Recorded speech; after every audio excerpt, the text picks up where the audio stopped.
The day is finally here, the NBA draft lottery, where the Bulls have their final chance to move up into this draft.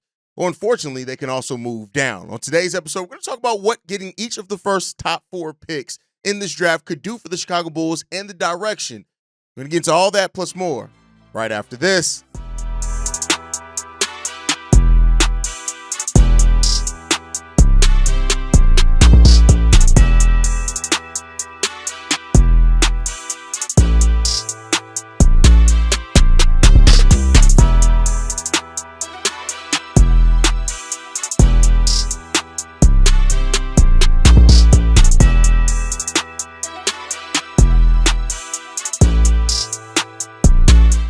What's going on, Bulls fans? Welcome to another episode of Chicago Bulls Central, your number one spot for everything Chicago Bulls related. I'm the host there, Hayes, but more importantly, you guys can follow the channel at Bulls Central Pod on every social media platform we happen to be on. With that said, let's go ahead and get into this content for today, y'all. And it's draft lottery day. Today, going down 6 p.m. Chicago time is the NBA draft lottery where hopefully the Chicago Bulls can get some lottery luck. If the Bulls move into the top 4, they get a pick of a number of players that can change the direction of their franchise. Now, one of the things about that is that moving into the top 4, it's not really the best use of your assets if you draft a center in the top 4, as the top 4 players in the draft that are projected to go in the draft are either guards, wings, or power forward Cooper Flagg, right? So that's really what it comes down to in this one. And on today's episode, I wanted to have some fun, right?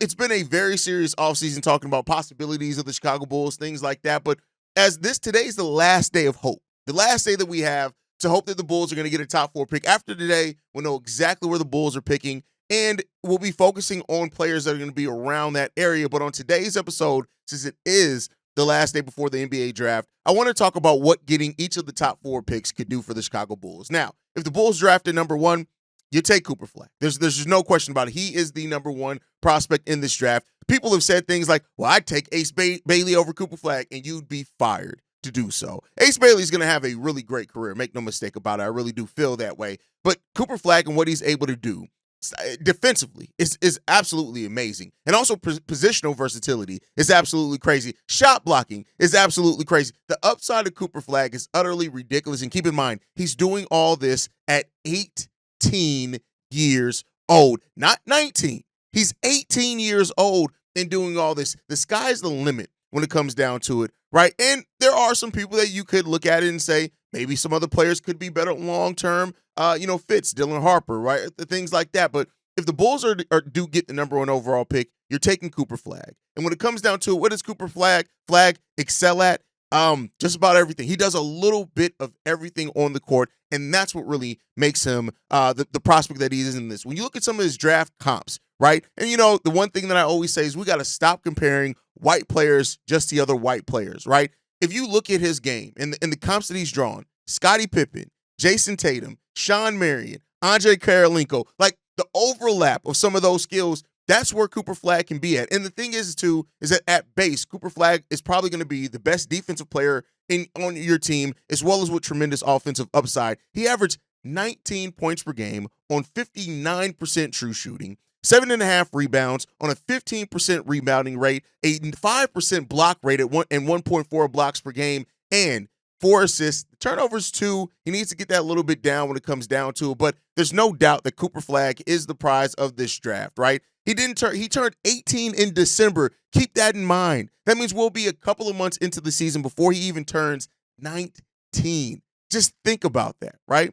Now, the thing that if we're being fair and even talking about the knocks, some of the knocks is that Cooper Flagg doesn't have one elite skill yet. That is, when he draws comparisons to like Jason Tatum, that is one, right? Because Jason Tatum doesn't have one elite skill, but he does everything at a really high level, right? And that could be something that you could look at if you want to get a knock on that. His athleticism is crazy.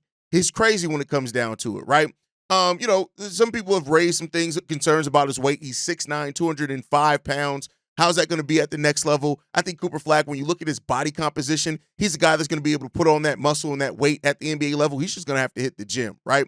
And so that's what it comes down to, man. Cooper Flagg is above average just about in everything he does. Regardless of having one elite skill or not, he's above average at everything. He does need to work on his handle some. That is something that you need to look at as well. I think having a point guard like Josh Giddey absolutely can help that when it comes down to it. But overall, man, I think when you look at what he would do, if you get Cooper Flagg, if you get lucky and get Cooper Flagg in the draft, I said it on yesterday's episode, I'd be willing at that point. Now, let me be clear. With Cooper Flagg's shot blocking ability and his defense, he may actually be one of a power forward that can help Nikola Vucevic in his 1 year remaining here if the Bulls can't move him, continue playing pretty good, right?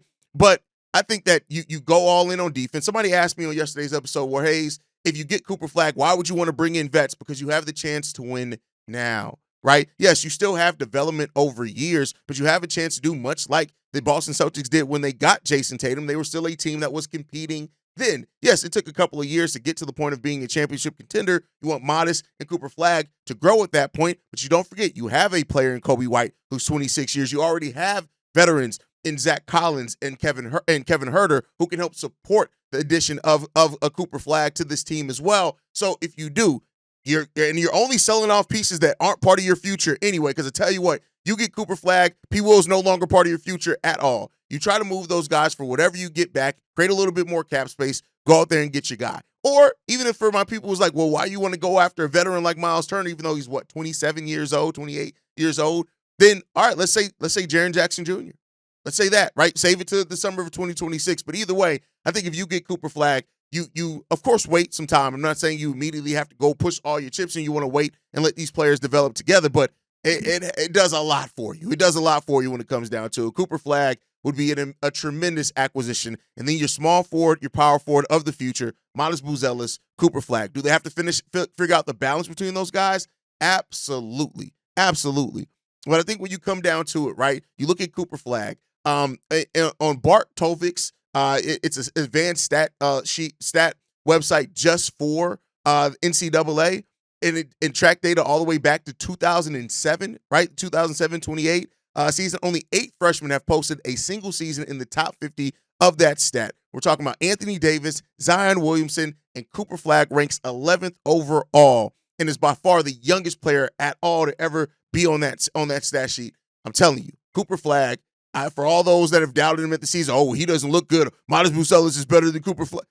Watch what I say when Cooper Flagg hits the league.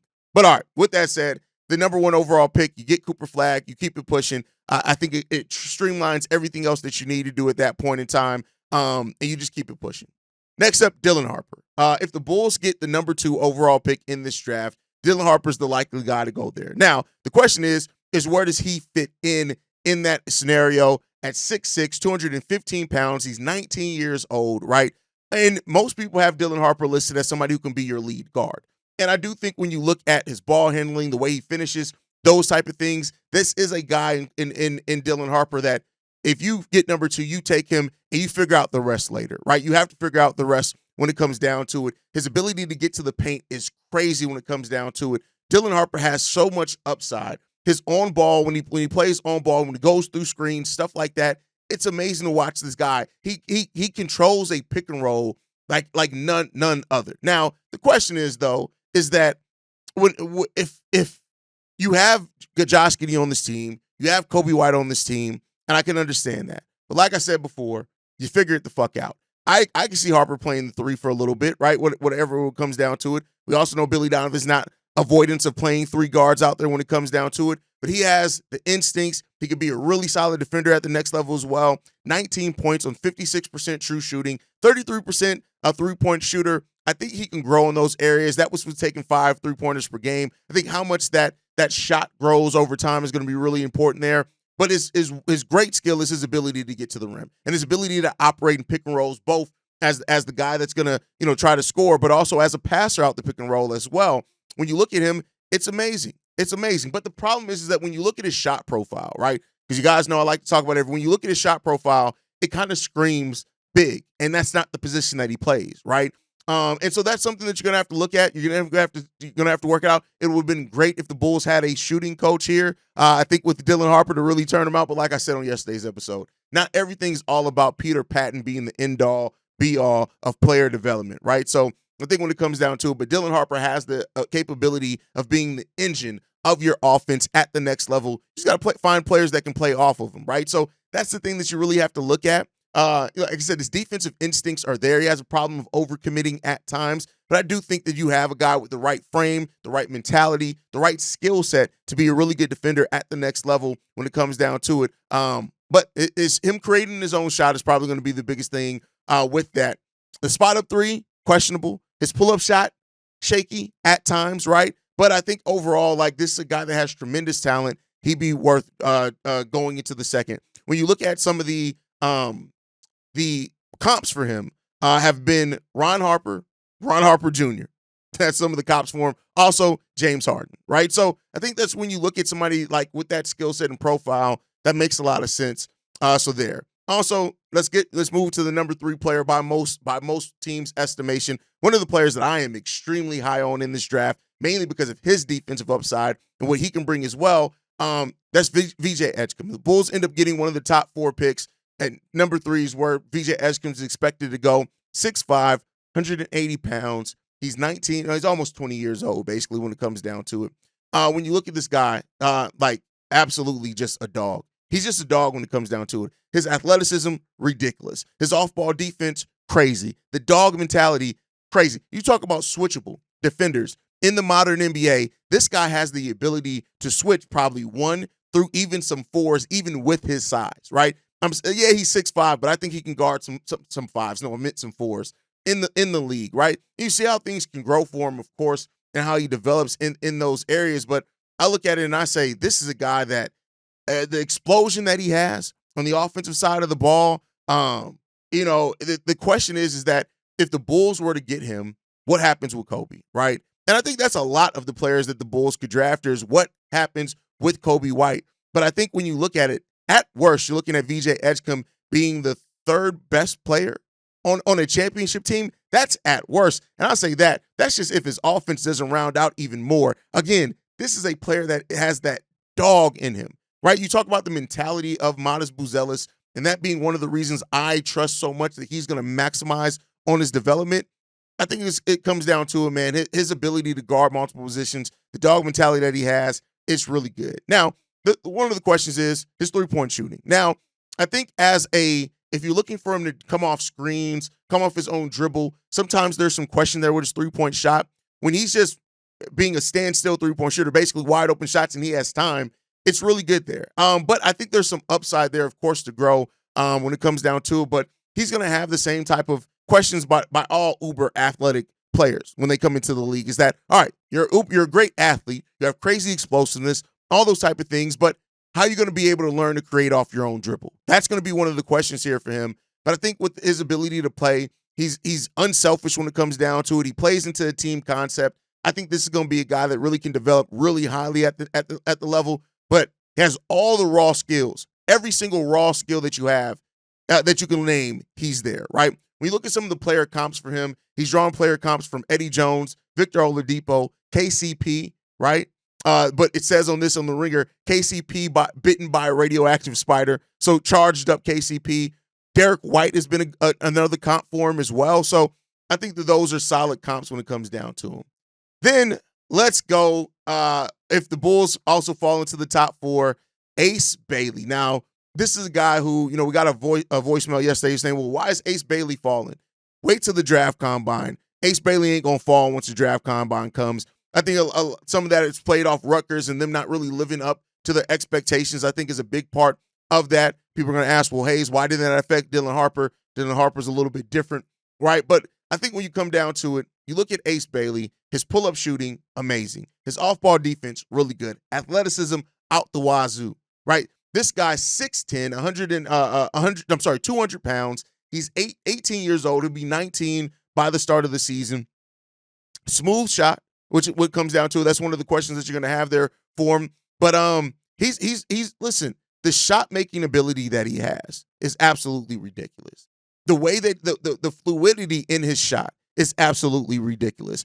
Everything, every type of shot, or you talked about the other guys, like, can they score off catch and shoots? Can they score creating off their own dribble? Can they do all that? I'm telling you right now, he's going to have the ability to do that. Some of the comps for him, and keep in mind with these players, comps, they're not saying that they'll turn into these players. They're saying that they're similar skill. Again, I think we have to have this every draft period. Skill set and player caliber are two different things. So when you hear the comps, they're saying comps to the skill set, not comps to the caliber of player necessarily they're going to end up being. I wanted to point that out. You look at some of the comps that he's drawn, Michael Porter Jr., Danny Granger, Jaden McDaniels. I like those comps for him because I think he has that. Now, he has some limitations, of course, right? And that's where you have it. Some of the more athletic defenders have given the lengthy defenders have given him trouble. But I think when you look at it, the rim protection that he brings as well, I really like for a player of his size also. I think he can be a multi-positional defender at the next level when it all comes down to it as well. The guy has really good wingspan, really good height and size when it comes down to it as well. This is a guy that I think is going to have every bit of the ability, right? There's some questions about the assist to turnover ratio. It is what it is. But I think when you look at his usage as far as the assists, how much he was looked at doing, it'll be okay. 34% three-point shooter on 4.5 three-pointers per game, solid enough. 7 rebounds as well, 1.3 blocks per game also. I love Ace Bailey and what he's able to bring to this team. I think that he has the ability to, of course, develop into like your primary scoring threat. That ability's there. But even if he doesn't, he's going to be a guy that's still probably second in your scoring threats on your offensive side of the ball for sure. And then just because this is a guy that I would also think to take in the top 4, that's Trey Johnson. Trey Johnson is a guy that I would absolutely consider taking in the top 4. 19 years old, 6'6", 190 pounds. Basically, everything you need as a shooter, Trey Johnson brings.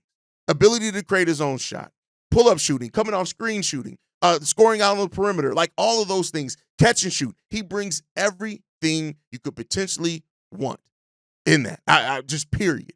As a scorer, the fluidity there, the way that he creates off the dribble, his handle when it comes down to it as well. This is a guy that I love. Now, the question is, I think I can see a guy like Trey Johnson not playing a lot in this first. Well, I think any rookie's not going to play a lot under Billy Donovan in their first year. But when you look at him, some of his comps, again, the comps are to the skill set, not to the caliber, right? The comps for him, OJ Mayo, Michael Redd, Allen Houston, Terrence Ross are some of the comps there for him. I really like this kid a lot. I think he brings tremendous upside in game.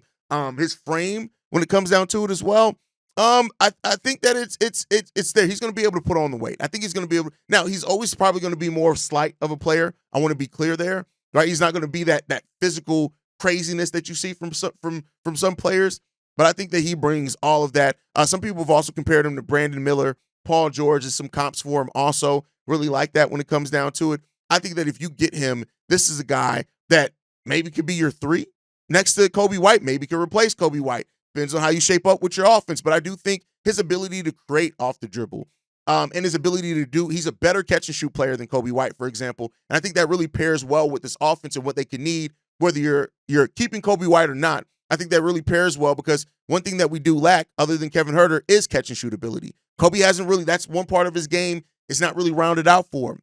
Trey Johnson brings that immediately. And so if the Bulls do land in the top 4, those are kind of the players that you're looking at. I know people are going to say, well, why center? Would you reach, for example, if the Bulls get the number 4 overall pick, would you pass up VJ Edgecombe? Would you pass up Trey Johnson and Ace Bailey? One of those 3 guys are going to be there to draft Derek Queen. That's a question that the Bulls will legitimately have to ask themselves if they get into the top 4. And or Kaman Matlock, right? Would you? Because clearly they're not going to be there at 12, right? So if you get lucky and move into the top 4, then do you reach for the position of need that you have, or do you go best available? I tend to lean towards going best available because you need star power. I think then you try to find a supplement with a center later down the road. I get it. We need a center now. I understand that. I understand that plight, but I would hate to take a player that's a center that's a need for now when we could pass up on a player that can end up being the star that completely changes our needs because we build around that guy. It's just a something that teams are going to have to worry about in the draft. The Bulls are also going to have to worry about that no matter where they draft. But let me know what you guys think on that down below. And let me know how confident you are. Matter of fact, listen, this is what we're going to do. In the comment section, if you're on the YouTube side, everybody who's made it this far, I need you to leave a comment, the Pope. That's what I need you to do because that's the luck that we need here. The Pope. Leave that. That's going to bring some luck to the Chicago Bulls in the draft lottery. Before we go, we got one thing to talk about. That was from Casey Johnson, who reiterated the fact that Nikola Vucevic is on the trade block. He said this: Vooch is the wild card to me because it's clear both he and the franchise would like to have him in a different situation. It would be better for the Bulls to get rid of a center as well, but it takes 2 teams, sometimes 3 teams, to tango. I can't predict the trade market, but I do think the Bulls will try to be active trading Nikola Vucevic. I mean, I think one thing has been pretty consistent with just about every offseason rumor for the Chicago Bulls, and that is that the Bulls are going to be looking to trade Nikola Vucevic, and they should be looking to trade Nikola Vucevic. That just is where we are at this point, right? Vooch doesn't really fit where we are. He doesn't fit where we're going. He doesn't fit the play style. He's able to be good enough in it, but he doesn't really fit it, right? And so I think you need some defense there, but I do think if the Bulls do get one of these more defensive-minded fours, that if they aren't able to trade him, it kind of is what it is at that point. But let me know what you guys think on all that down below. Make sure you guys are following the show at Bulls Central Pod. You send us any feedback, questions, comments, concerns, bullcentralpod@gmail.com. Lastly, if you want to leave a text message and our voicemail for the mailbag, the number to do so, 773-270-2799. We are the #1 spot for everything Chicago Bulls related, but that's thanks to you, lovely and beautiful people. And like I like to end every episode on, go Bulls. Love you guys. See you right if you can, y'all. Peace. This has been a presentation of the Break Media.